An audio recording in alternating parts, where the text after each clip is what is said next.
what's your favorite Taylor Swift album? So I thought you have done it already like 100 times. Why are you all smiling? That was number one. Hey everyone, welcome back to Sgcarmart Chat. So I'm Desmond and today we have with us here Claudius. Claudius, maybe you want to introduce yourself? Hey, I'm Claudius. I'm the president and CEO of Mercedes-Benz Singapore.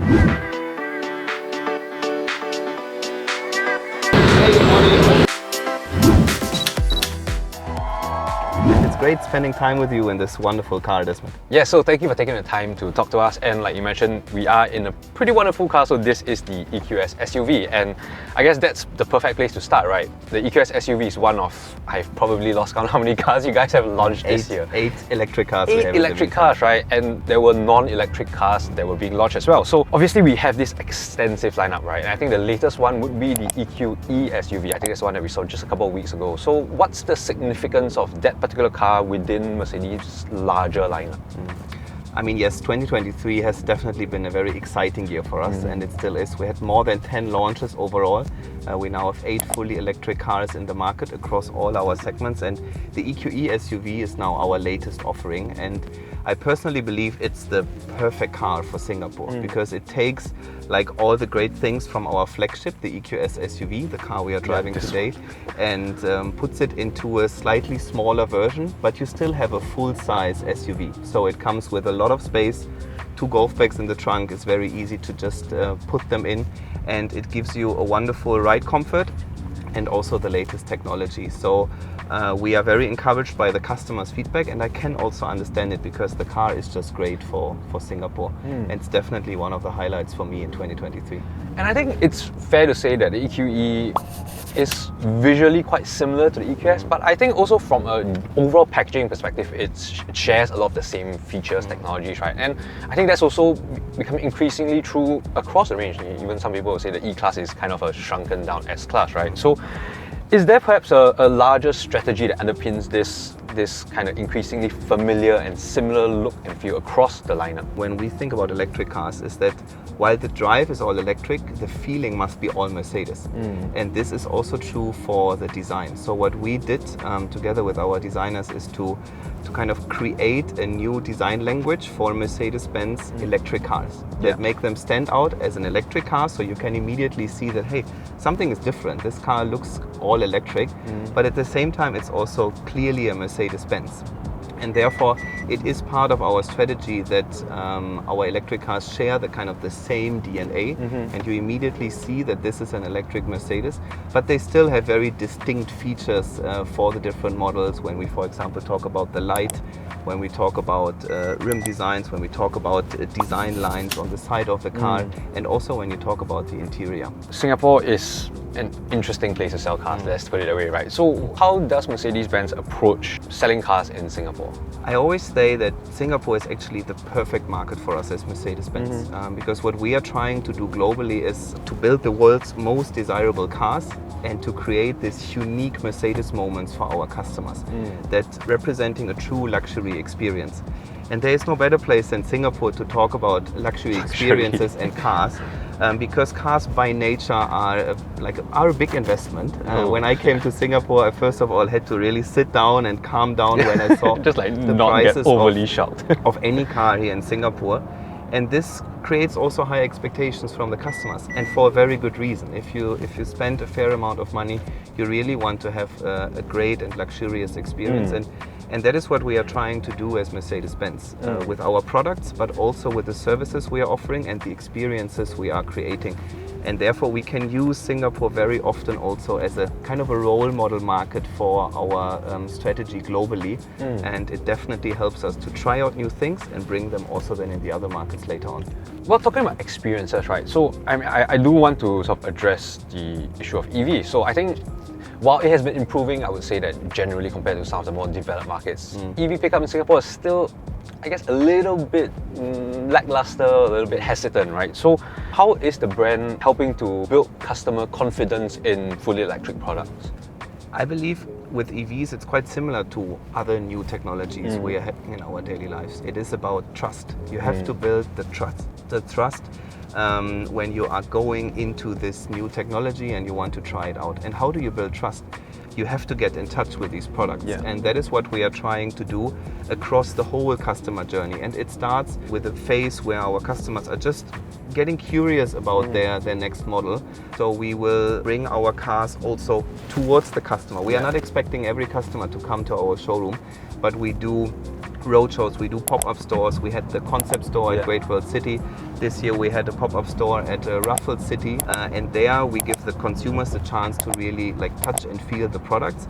But then the next thing is test drives. You have to offer plenty of opportunities for the consumers to test drive the cars. Talking about products, can you perhaps share what's ahead? What can we look forward to? What can customers look forward to from Mercedes-Benz in 2024, whether electric or otherwise? Are we going to see another 10 launches again? So yeah, 2023 is not over yet, but I'm already extremely excited when thinking about 2024, because indeed we will have a double-digit number of launches again next year. So the pace remains high, the year will be busy. And even better, we will start immediately in January on a high note. And I think some highlights you can look forward to is we will have a new GLB, we will have the all-new E-Class. I think that's going to be a big one. We have the new CLE, it's another big one. It's the first ever CLE. CLE, wow. Will come to Singapore as well. And then we don't stop there, but we continue with, I always call them the Magic 3, like 3 very emotional cars. The first one is the Mercedes-AMG GT, a fabulous car. And then also on the all-electric side, we bring the all-electric G-Class, probably my highlight in 2024. Wow. Okay, that's interesting. And the last one I would like to mention is the Mercedes-Maybach EQS SUV. So you see, we also electrify our top end of the portfolio with the G-Class and also the EQS SUV in its Maybach version. Yeah, that's really like, as luxurious as luxury can ever get. Yeah. So I hope you are looking forward to 2024 as well. I am. I think that's very exciting. I mean, an electric G-Class, that sounds fascinating, like really fascinating. So of course we do have to talk about your customers, right? And I think Mercedes obviously has a very established customer base, both locally very obviously, but I think internationally as well. Well, I think in Singapore we probably think of Mercedes owners as a little bit more maybe traditional, a little bit on the older side. So do you think these people, sort of long-time customers, will struggle with transitioning to EVs? Or are you seeing them being quite keen on exploring these new technology cars? First of all, Desmond, I must say, you are not 100% right here. Oh, actually, really? Our customers in Singapore, but also in Asia as a whole, tend to be quite young. Very often in their 30s. And I'm in my 30s, so please don't call me old. I'm in my 30s as well, so. But no, I mean, coming back to your question, we are definitely very encouraged by the wide variety of customers we are having. And I think one thing stands out for Mercedes customers. They are always very interested in technology, in this craftsmanship behind, and in also this kind of German engineering that we are always trying also to lift the bar. And therefore, it's for our customers quite natural to be interested in electric vehicles, because whenever there is a new technology, they want to find out more and they want to see how it is to experience this. And they also have the trust in Mercedes-Benz that when they go into the electric era with Mercedes-Benz, then they have a proper car. So actually, we are very encouraged by the openness of all our customers across all different ages, how open they are to go all electric. Well, beyond age, do you think the customer profile has changed in any way? And perhaps not, I mean, obviously specifically for Mercedes, but I think more broadly across the automotive industry, do you think the typical customer in perhaps the premium segment has changed? Yes, I would say so. And maybe I just use one or two examples. What we see today is we have a lot of families as customers, young families. They are very interested in our SUV models, like for example the GLB is a very popular car for young families. They approach such a purchase with a very different criteria. It's about the versatility, it's about the safety, and it's about all those values that are also important for us as a brand. And I'm always most excited when I come to our showroom and I see like young kids running around and checking out the different cars. New future customers. Because if you fall in love with Mercedes-Benz at this young age, you will most probably also stay with the brand. So that is one. The other one we see also when we look into our customer data is that we are having much more female customers today, which is also great. And especially also when you talk about electric cars, our female customers are are extremely interested and are also embracing the topic of sustainability and how electric cars can also help to make our future greener. It's very, very important for those customers. Okay, well, enough about Mercedes-Benz. Let's find out more about you, right? So you are the younger CEO, my understanding, the younger CEO of Mercedes-Benz Singapore. So what are some of the challenging moments and rewarding moments that you've experienced since you have assumed this role? I came in October 2020. And this was the middle of COVID. Interesting time to come. The middle of COVID, and that was definitely a challenging start. I was meeting my team, my business partners, and also customers in the virtual space. There was no chance for us to go back to the office, and we needed to basically reinvent everything and stay successful in business as unusual in these times. And that was definitely a challenging period, but I think it also helped us as a team to come closer together because everyone was really committed to master this challenging period. And they also made my life easy by welcoming me like wholeheartedly, despite only seeing me on screen. And I got comments when I then saw some of the colleagues in the office after a few months like, oh, you are much taller or shorter than expected. And that was really quite unique to come to a new country and to start leading the business only in the virtual space. Yeah, I can imagine that's a very odd way to start, right? Because typically, you know, you come into your orientation, you say, hi, hey, this is who I am. But suddenly, hey, everyone's just a little avatar on a tiny screen. It's true, yeah. And I'm an extrovert, so I love meeting people and I love also meeting our customers. And I was just sitting at home the whole day, so it was not the easiest period, but again, I think it also brought us closer together and we could like form this strong team we are today.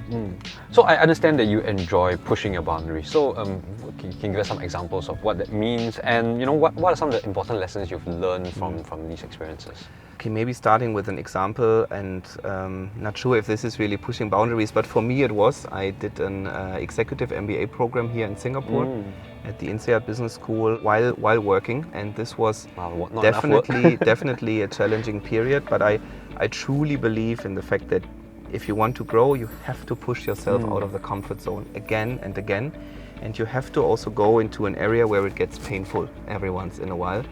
You just have to make sure that you don't stay there for too long, because then it just hurts. You're just getting tired and it just starts hurting.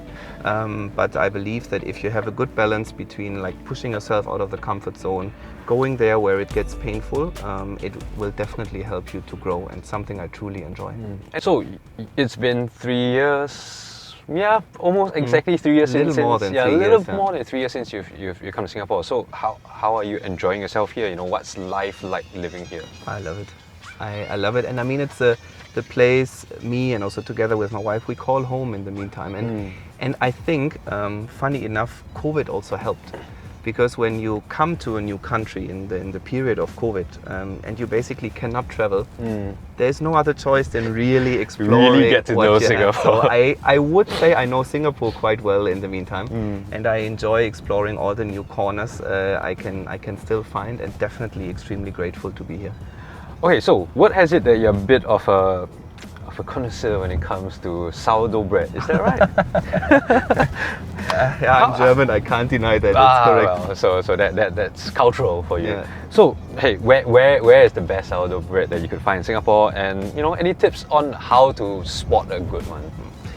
Okay, so I mean, I share maybe a little secret with you, and I hope to see you then see you there on one of the weekends. I think the best place to go for good bread is Bukit Timah, the area with the Serene Center and the Clooney Court, because you have actually, in the meantime, 4 or 5 bakeries there, and they all do very good bread. I think most of them are like kind of Australian bakeries, but the Australian sourdough bread is very similar to the German bread. And it was a big topic for me when I came. I was like, oh, I really have to find a good sourdough bread. But the sourdough bread you find in Singapore is really amazing. And so the 2 characteristics I think are key is it must be very crisp and must have a crisp crust on the outside, but must be soft and kind of like fluffy in the inside. Just use a little bit of salted butter and you're in heaven. So what is it about sourdough bread? Is it just a taste of home? I think this is definitely part of it. I mean, I grew up with bread. My mom always says like, okay, you were starting bread even before having teeth. I don't know exactly how. Yeah, how would that work? But it was for me always something that feels like home. And I think also when you then go into another country, you are on the one side excited to explore, but on the other side you also have these little pockets of home, and bread is probably one of them. Yeah, I've never thought about that, but I like the interpretation you have. Interesting. So we also understand you're a bit of a Swiftie, is that right? Yeah. So January must be a big month. I didn't get any tickets. Oh really? I think I was positioned like, I don't know, 4 million or so in the queue. You were one of if there's anyone out there at Sgcarmart trying to sell 2 tickets for the Taylor Swift concert, please find me. I think there was a colleague or two that was actually possibly looking to sell some tickets, but I think he has managed to find some friends. I think that's very Well, you can easy ask to Matt. find Matt some. will be there, so I think he's the biggest Swiftie that we all know. Nice. Then please take some videos and share them with me afterwards. For sure, 100%. I also understand that you've actually volunteered back in Germany in a children's hospice, right? So what led you to start volunteering, and do you still find time to do that in Singapore? What made me start there is, I think what I mentioned earlier is this constant willingness and motivation to push myself out of the comfort zone, and it was the same back then. And I really wanted to get a very new experience, and it was probably the hardest period of my life, but also the best at the same time, because I could really understand like how difficult life is for others, and what I can also do and contribute to make their life a little bit easier, and to put like a smile on the face of these young kids. And this definitely taught me a lot of lessons, and I'm thinking about this until today quite often, because also when you have these business issues and you have a tough day in the office, sometimes remind myself like, hey, it can be so much worse. It can be so much worse. Yeah. So I'm still trying also to stay in touch with this with the children's hospice in Germany, and yeah, it's maybe a good idea, and I'll think about this. How can I also do this in Singapore? Because so far I have not started it. Also because of the study program I had, it was then all a little bit difficult to manage all the topics, but something I want to do going forward, because it was a very, very meaningful experience for me and definitely taught me many lessons. So before you're like, I think our viewers need to know, what's your favorite Taylor Swift album? 1989. Oh, nice. Okay, great. Easy. I have no context whether that's a good answer or wrong if you answer. ask me my favorite song, it's not on 1989, but it's the Great American Dynasty. Oh, you know okay, that also one? a great track on from Folklore. He knows every Very good one. Taylor Swift. Okay. We chat more later. Hey everyone, so we are back now here in the studio, and obviously we have the RC track set up. So Claudius, you're gonna go ahead and do your practicing, and Try my best. as you said, we are not gonna give you an hour. We'll give you what, 5 minutes, 10 minutes? I think I need it. And then, you know, in the meantime, there are more questions. That just some light, quick fire questions, right, to keep you distracted while we're. Oh my God, even I'm distracted. First question, right? You've been here 3 years. What do you think is the best part about living here in Singapore? I enjoy that the city is actually quite green when you consider that this is like a big space, but you still have many areas where you can just go outside and also enjoy nature. That is one. And what I then really like about the people is that in Singapore, everyone I feel wants to change something and wants to drive, also change for the better. And that is for me quite exciting. What are you doing? You just stopped racing? My car has stalled. Ah, okay. I think my EV has run out of battery. Let's try it. Oh, no, it's back.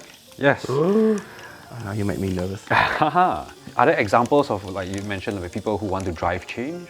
I mean, if you, for example, look into the topic of sustainability, I think so much has changed over the last years, and this is quite cool to see how many also ventures are coming up here that are working on this, and we can learn a lot from them. So these are just some examples, but okay, I also want to add one more. I think it's the food. You have just so much food options in Singapore, so whatever you are craving, you can get it here. I think that's what a lot of Singaporeans will default to, right? Like the food is something that we really love and we really embrace. So you mentioned food and local food, right? I understand you're not overly keen on durian. Care to I was a bit scared that you asked me this question. Okay, so I really work hard. I mean, I push myself out of the comfort zone. Yeah, right. I've That's tried getting it out of the already comfort zone. multiple times, but I'm still struggling, I must say. What was it about? Is it the texture, the flavor, the smell? The texture, and it's like the taste that stays in your mouth for quite a while. Like even 2 days later, I still am. Fair enough, it does linger. I must there was say, a durian. it really does linger. We mentioned that you guys launched, what, 14 cars last year or something like that, right? Oh, sorry, not last year, this year. This year actually. It's not over yet. Is there a favorite? What's your pick of the bunch? Okay, I take one car of 2023 that is not even a completely new car, but we brought G-Class in a Singapore edition to Singapore. Yes. It's a one-of-one, and it is reminiscent to the roofs of the shiny shop houses we have with a terracotta color. So the car comes in this terracotta color, and it is a one-of-one just created for Singapore with an exclusive badge and everything. And when I saw this car, I was like, oh, I would just love so much to drive Special That was car. definitely the most special car. The other one I would mention is the EQE SUV, because I really think it is an amazing package. Gives you an amazing range, a lot of versatility, and definitely one car I really enjoy driving. Well, I'm curious to drive that car because I haven't driven that car. So, what's your fallback after a long day at work? What's the most enjoyable post-work thing for you to do? Going for a run along the Singapore River.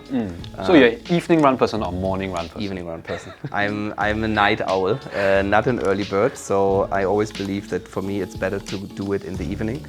And I enjoy it, especially like ideally during golden hour. Normally I'm too late for that, but when I can, I would go for a run, and just to clear the mind and to have some quiet minutes to think about all the things ahead of us. Now I'm getting a hang of it. Now you're getting a hang of it. So I guess thought you have done it already like 100 times. Why are you crashing every other... My car is being problematic. You know, always blame the equipment, right? Always blame the equipment. Okay, perhaps a final question to end on. What's one good habit that you practice every day, and perhaps you think it's something that everyone could learn from? I mean, I'm not sure if this is something for everyone, but what I actually do every morning is I have a little quote next to my bed. And that one is originally from Steve Jobs, and he said like, the people who are crazy enough to think they can change the world are the ones who do. And I always look at it, and it kind of gets me motivated for the morning than before going into the office. Oh, okay, that's what nice. excites me every morning. That's great. Okay, well, how ready are you? Have you done enough practicing, ready to set the time? Not ready at all, but let's go for it.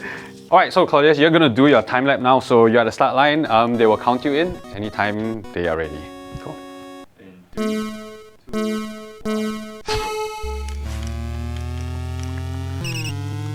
Wow, okay, doing well, doing well.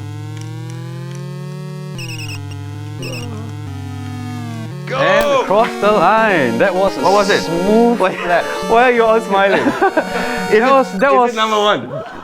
That was smooth. I must say that was smooth. So I don't know the time. Now I'm very nervous. What do you think? What do you think you did? At 12.51 would be good enough. Okay, well, Claudius, your time is 11.07. Wow. Nice. So you are right on top of the board. I could not have sleep tonight. All right, so Claudius, this is your time, 11.07. So you are going right up there. That's great.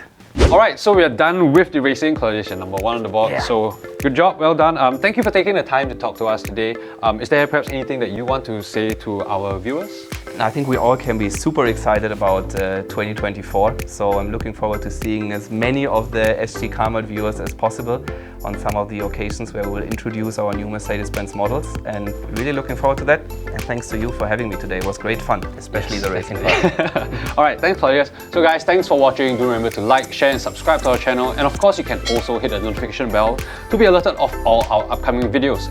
And also check us out on TikTok at Sgcarmart. So yes, that's all. Thank you, Claudius. Thanks for watching. Thank you very much. Thank you. Thanks for making time for this. These were the not sits, and of course This is proof of his obsessive Number one. is the Great American Dynasty. Lovely! Time. That's And impressive. the time, it was accurate. No, huh? Or did you give me any unfair advantage or so?